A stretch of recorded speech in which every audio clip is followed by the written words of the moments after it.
Hi everyone, it's Michael, and it's time for the November 2019 Orchid Collection update. You guys, I am so excited. There is so much to celebrate this month, and that can be attributed in large part to the addition of the LED grow light that I'm using. Now, we'll talk about that a little bit later in this video, but the reason I'm so excited is my personal experiments are finally starting to wrap up. And what I mean by that is the entire premise of this channel up until this point has been largely experimental. Again, I am an urban orchid grower. So what I've been doing for the past 2 years is mapping out precisely what can be accomplished in an unmanipulated domestic environment. An environment that doesn't use artificial light or carefully manipulate humidity or temperature swings. I'm talking about just a good old-fashioned home environment. And I finally feel like I know what you can accomplish in that environment. I can speak very clearly to that. And the addition of the LED grow light has been super telling because now that I am manipulating the circumstances, things are moving forward at a mind-boggling rate. It is very, very exciting. And that implies that I can finally start creating different content. I have been focused so much on doing my monthly Orchid Collection updates and really tracking the results of what I've been trying. But now I can start doing more tutorials. Now I can start doing more how to grow videos, more bloom profiles. So there is so much to look forward to. In regard to what my system has been this month, it's almost identical to what I was doing last month. So I'm continuing to flush all of my plants once to twice a month using reverse osmosis water. I'm filling their water reservoirs with dilute nutrient solution, but I've added a misting step, and this is super exciting. I've been so afraid of doing this for a long time because I didn't want to create any opportunity for bacterial rot, and I was sure that if I got any of the plants wet, that's what would happen. But I just created a really strong source of moving air in the area that I'm using my LED grow light. I'll show you a little bit later. And I mist them down every single morning. I'm actually using a gecko mister, and it creates a super, super fine mist. It just kind of washes the plants down. And as long as you have a strong source of moving air, they dry up really quickly, they don't get burned. It's been wonderful for the plants. Now there is one last thing I want to talk about before we talk through all of the plants, and it's not something I talk about very often, in large part because I feel like it might not be of interest to you, but I'll give you the information and let you make the choice. I have a lot of personal projects going on. I have my music endeavors, I have my orchid endeavors, and I have my beauty endeavors. Now, it's been very challenging for me because each of those endeavors has a separate platform. So I have a separate YouTube channel, a separate Instagram, a separate everything for all of those things. And it has made it exceptionally difficult for me to have interface with people because my presence is splintered across all of these different platforms. So what I'm going to do is I'm going to keep all of the YouTube channels separate because I realize that people who like my music might not care about my orchids. I realize that people who like my orchids might not care about my beauty channel. But I do want to give you the option. For my Instagram, I am going to begin the process of centralizing them all into one.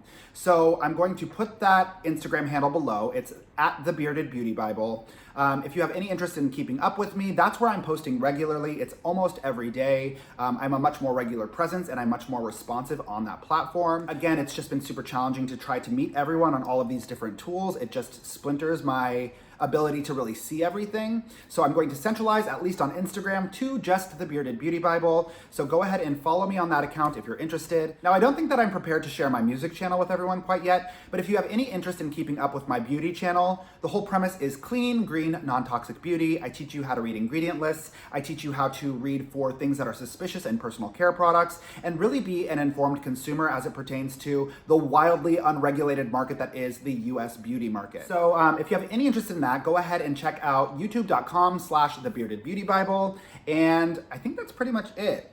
So without further lead-in, let's go ahead and talk about the plants that have something new, different, and interesting happening this month. Now, I did just want to take a quick moment to showcase my LED grow space. So this I've only been using for just under a month, but it has impacted the plants so significantly, so quickly. They are all so hardy and so healthy. And one of the things that I really value about using an artificial source of light is it really prompts the plants to grow straight upward. I mean, look at this. This is my Oncidium Twinkle Mini, and just look how straight that new growth is coming in.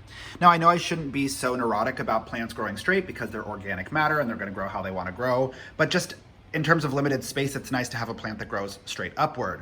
So once again, this is the Spider Farmer LED grow light. It's the SF100 model. It was gifted to me by the brand. I did an unboxing of it, which I will link below, but it has been phenomenal. I do have a strong source of moving air attached right at the top here. So when I do mist the plants, and I use this mister here, you can see it's actually a lizard mister. I stole it from my husband's gecko tank. but it creates a super fine mist, which has been very, very beneficial for the plants. I keep that strong source of wind moving so that they dry up pretty quickly. It doesn't sit or cause a liability for bacterial rot, and the plants just seem to be loving it. So having said all of that, let's go ahead and talk through them one by one. All right, so jumping in with number 8 in the collection, this is my Banfieldara Mystic Maze. And what I wanted to showcase is how quickly it has put out this beautiful new growth down here. It was practically non-existent last month, but with the addition of artificial light, it has just been sprinting forward. It is also continuing to put down a whole new root system that is a little bit more revitalized, a little bit more energized, and it even is peeking through the sphagnum moss on the top, so that is all really positive. Now we're gonna jump to number 12. This is my Oxlottery Prince Phalaenopsis, which is in spike. I'm very, very pleased about this one because this was a Home Depot rescue. It was like $1.50 for this plant because it was so desiccated. It was so dehydrated. But I slowly rehabilitated this one, and now you can see, look at these beautiful aerial roots it has coming out of everywhere. It is very well established, and I'm so pleased that it's blessing me with a flower spike. This will be the first time I've ever seen it in bloom, so that's really exciting. I'm gonna move on to number 13. This has been a long time problem child for me. This is my No ID Phragmipedium, and nothing I have ever given this plant has made it happy. It has continuously dried up and dried up. New growth after new growth has died, and it never quite rooted. But since putting it under artificial light, you can see it is so look how rigid and happy it is. This dieback had occurred before I put it under the artificial light, and now it is just this shade of green that I've never seen it before. It is super vivid, it is super bright, it's more yellow-green than it has ever been. And then the root system is actually beginning to really establish itself. I don't know if you can see inside the container, but it is putting down a root system, and it seems super happy. So I think that we can expect good things from this one. Moving on to number 16, I just don't know what to do with this one. Ugh. So this is number 16 in the collection. This is my Dapper Dots Nicolasa Tavares Catasetum.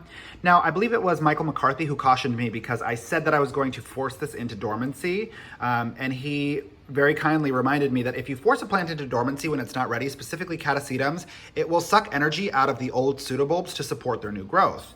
So I didn't want to put it into dormancy, so I kept watering it, but I need it to stop growing. It's getting out of hand now. You can see if I take you in over this way, it has a brand new growth coming in at the base. It's just, I don't know what to do to make this one calm down.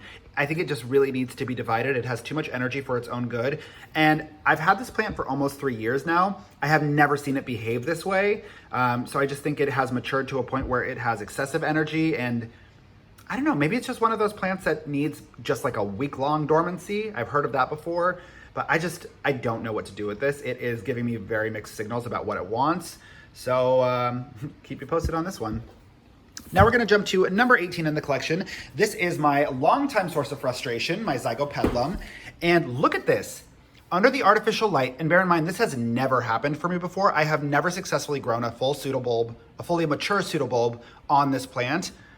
Look at the pseudobulbs finally starting to peek out from both of the new growths.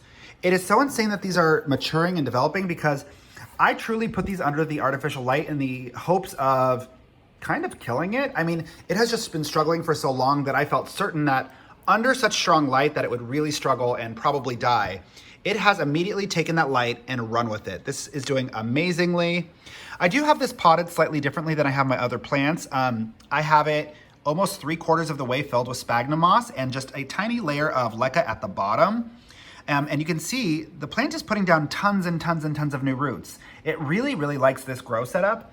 So that actually preceded the artificial light. It really started to root more effectively, but the plant still looked really sad. It wasn't until I added it to the artificial light grow setup that it really started to excel. So that's really wonderful.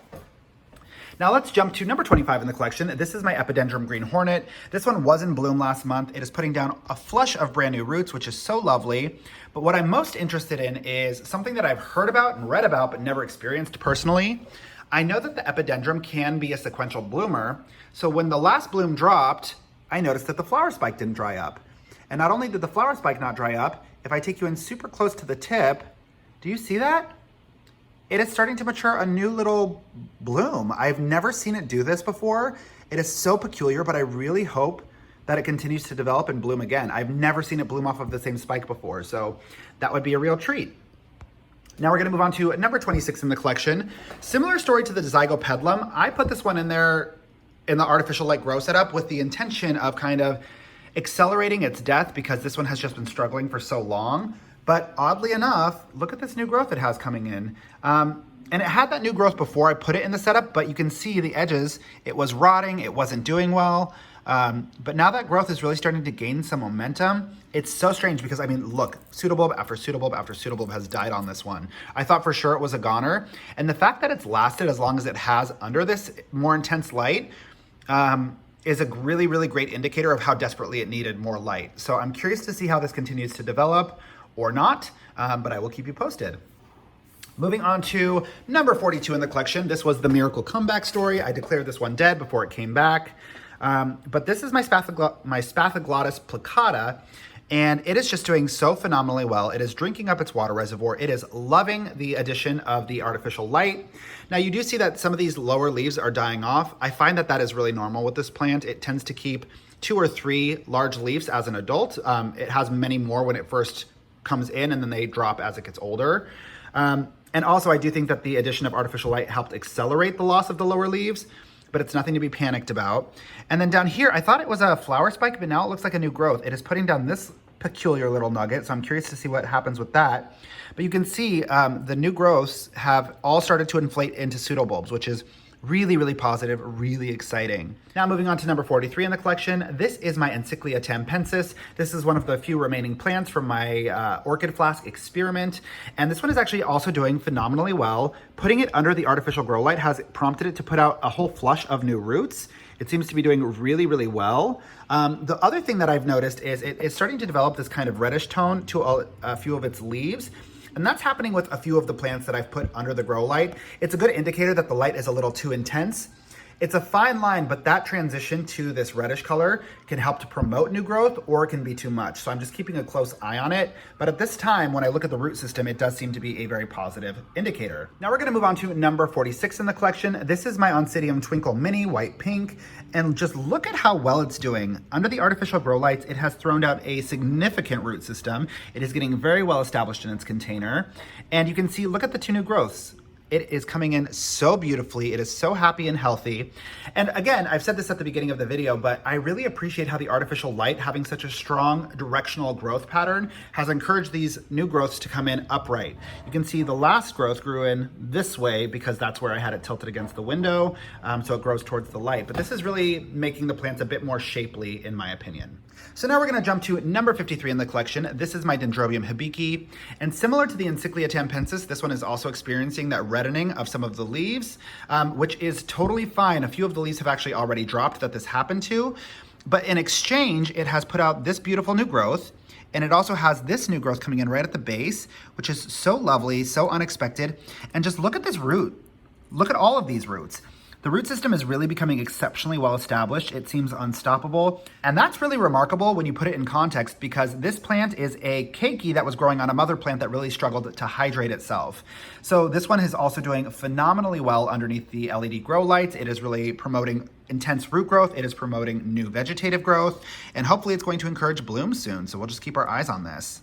So now let's jump to number 54 in the collection. This is my Epilelio Cattleya Volcano Prince, and I am so excited about this. I've talked about this multiple times. This plant has had bloom-ready flower sheaths for almost a whole year now. It has just been waiting and waiting and waiting. And I know that Cattleyas wait to bloom until the time is right, but this has been waiting for an excessively long time. And after less than a month underneath the grow light, look at it. It spit out 2 new blooms coming in there. You can see that's gonna be a beautiful splay of blooms. I think there are 4 coming in on that one, which makes sense because that is one of the giant new growths. Look at that pseudobulb. So I'm really, really excited. This will be the first time I've ever seen it in bloom. I bought this plant off of a picture at Norman's Orchids. I've never seen it in bloom in general, but it has the most gorgeous little orange blossoms. I can't wait to see this fully in bloom. Now we're gonna jump to number 56 in the collection. This is my Meltonia Sunset, my pride and joy, you know, just God, I love you for being so reliable. This one is not under artificial grow light. This one has done exceptionally well the entire time I've had it. It is a consistent bloomer. It's always happy. She's lovely. She's playful. Very, very well-established root system. You can see it's starting to grow outside of the container, and it has another new growth coming in on the opposite side here, so it'll be in bloom again shortly. So I'm so appreciative of this plant. You know, I'm so appreciative of my easy bloomers, the ones that have been consistent for me without the addition of artificial light or manipulated circumstances. The Melatonia Sunset is just, for that reason, one of my absolute favorite plants in existence. But she is doing so well. And with that, that's pretty much it. Thank you all so much for choosing to spend your time with me. If you have any questions, concerns, or feedback, go ahead and leave it in the comment section below.